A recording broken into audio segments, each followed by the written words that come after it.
Class 7 मैं आपकी नई पाठ्य पुस्तक माधुरी के अंतर्गत पहला लेसन, पहला पाठ, पहला अध्याय इतने ऊंचे उठो कविता है।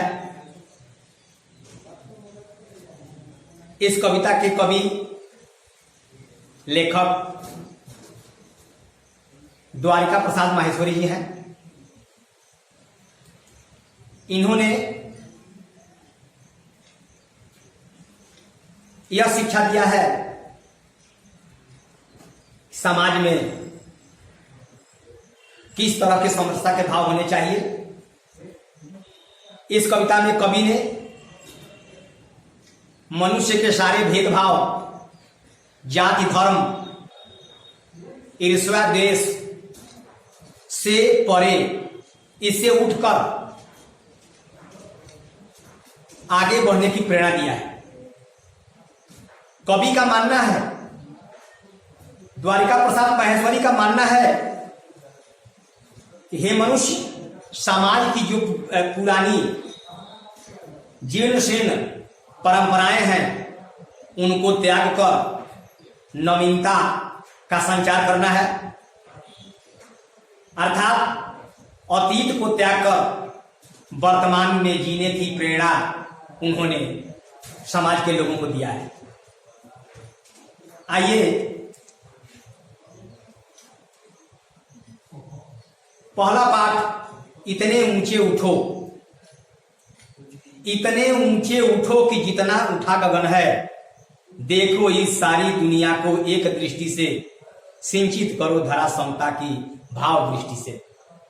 जाति धर्म की, धर्म वेश की, काले गोरे रंग द्वेष की ज्वालाओं से जलते जग में इतने शीतल बहो कि जितना मलय पवन है। बच्चों, कवि द्वारिका प्रसाद माहेश्वरी जी कह रहे हैं इतने ऊंचे उठो जितना उठा गगन है। गगन आकाश, मतलब आकाश इतना ऊंचा बढ़ने की बात नहीं है। अपने आदर्श, अपने भाव, अपने चरित्र, इन चीजों के माध्यम से स्वयं को उठाओ, समाज को उठाओ। कहने का भाव उनका यही है।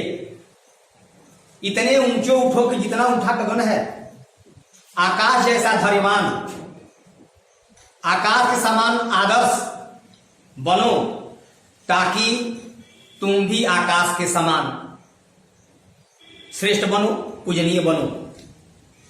देखो इस सारी दुनिया में एक दृष्टि से, सही संसार में बड़ा छोटा का भेदभाव नहीं, सबको सम दृष्टि से, सम का तात्पर्य होता है बराबर,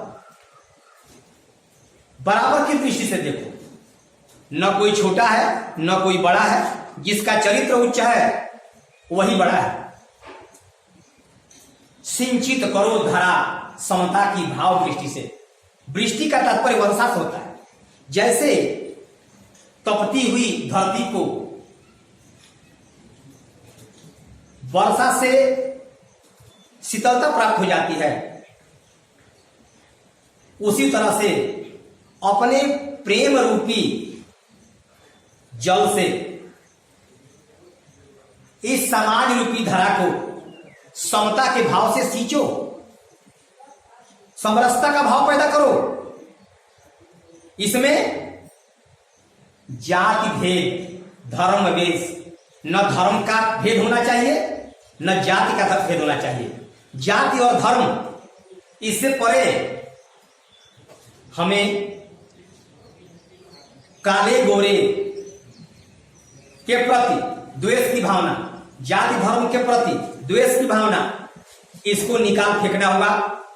इससे हटकर कवि कह रहा है कि समता के भाव से इस समाज को देखो। इस तरह यह मेरा समाज जो है प्रकृति के पथ पर प्रतिदिन अग्रसर होता चलेगा।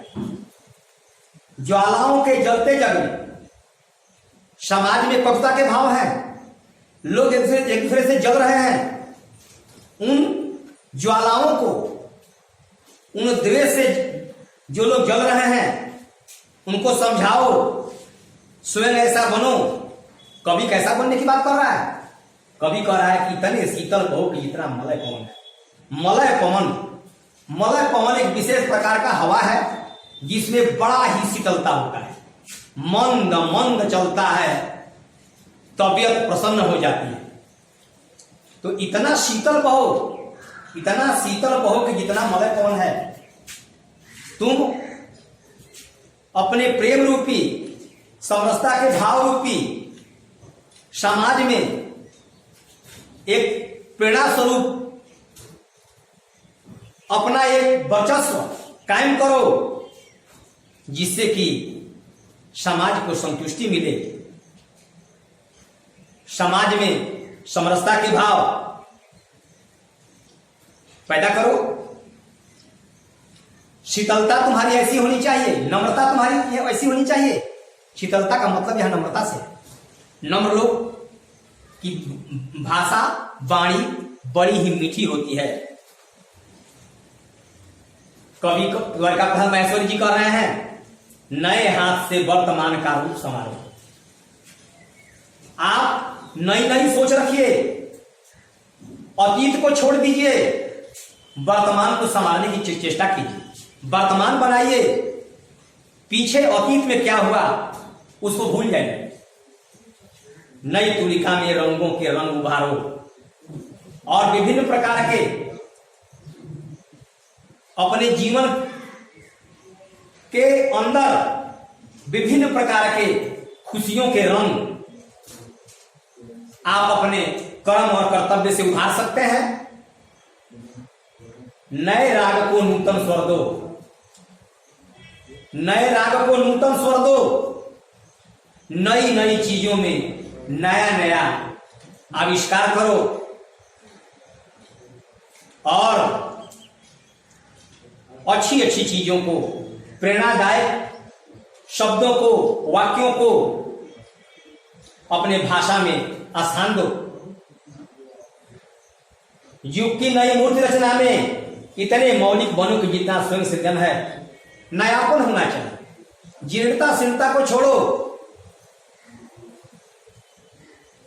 जीर्ण शीर्ण पुरानी चीजें उसको छोड़ो और तुम्हारा सृजन, तुम ऐसे ऐसे नए नए आविष्कार करो जो समाज के हित में, देश के हित में, तुम्हारे हित में, सबके हित में हो।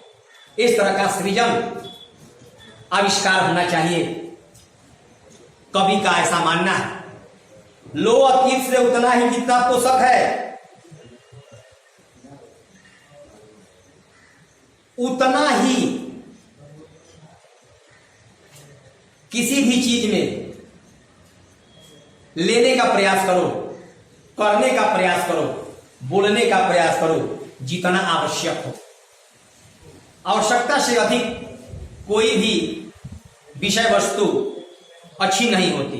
कहा भी गया है, अति का भला न बोलना, अति की भली न चूक, अति का भला न बरसना, अति की भली न थूक। तोड़ो बंधन रुके न चिंतन। समाज की जो परंपराएं हैं, जो द्वेष भाव हैं, छोटे बड़े का भाव है, जाति धर्म के भाव हैं, उस बंधन को तोड़ो और चिंतन करो, सोचो समाज के लिए। धारा के शाश्वत प्रभाव से इस संसार में प्राचीन काल से, अतीत से ऐसा चला आया है। इतने गतिमय बनो कि जितना परिवर्तन है, और तुम्हारी गतिशीलता लगातार बनी रहनी चाहिए, क्योंकि यह संसार परिवर्तन पर चलता है। परिवर्तन ही संसार का नियम है। इसको ध्यान में रखते हुए कवि द्वारिका प्रसाद माहेश्वरी ने समाज के उन लोगों को जिनके मन में जाति धर्म का रंग द्वेष का, काले गोरे का जो बंधन है, जिसके प्रति लोग सोचते नहीं हैं, उनको तोड़ने का कार्य उन्होंने किया है। चाह रहे हम इस धरती को स्वर्ग बनाना। अगर हम समाज के लोग मिल जाएं और सही रूप में भाईचारे के तहत सच्चे मन से धैर्यपूर्वक अपने हर एक कार्य को समय से पूरा करें तो निश्चित रूप से यह धरती स्वर्ग बन जाएगी।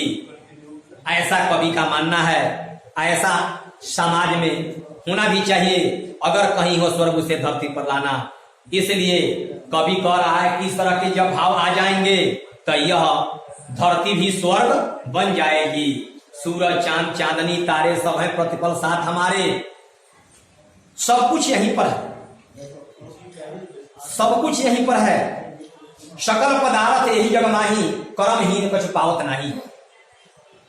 कवि का कहना है कि हमें प्रकृति ने हमें क्या नहीं दिया है, सब कुछ दिया है। हमें उसका सही समय पर उसका सदुपयोग करना चाहिए। सूरज हमें रोशनी देता है, चांद चांदनी से शीतल उजियाली रात मिलती है, सब है प्रतिपल साथ हमारे। ये तमाम प्रकृति की चीजें जो मनुष्य की काम की है, प्रतिपल प्रतिक्षण हमारे साथ है। दो कुरूपों को रूप सलोना, सलोना का मतलब खूबसूरत है। समाज में जो कुरूप लोग हैं, कुरूप चेहरे से नहीं, मन से दूषित, ऐसे लोगों को सुंदर बनाने का काम करो। इतने सुंदर बनो कि जितना आकर्षण है, इतना सुंदर बनाओ कि ताकि एक व्यक्ति का दूसरे व्यक्ति के प्रति एक आकर्षण का भाव पैदा हो। धन्यवाद।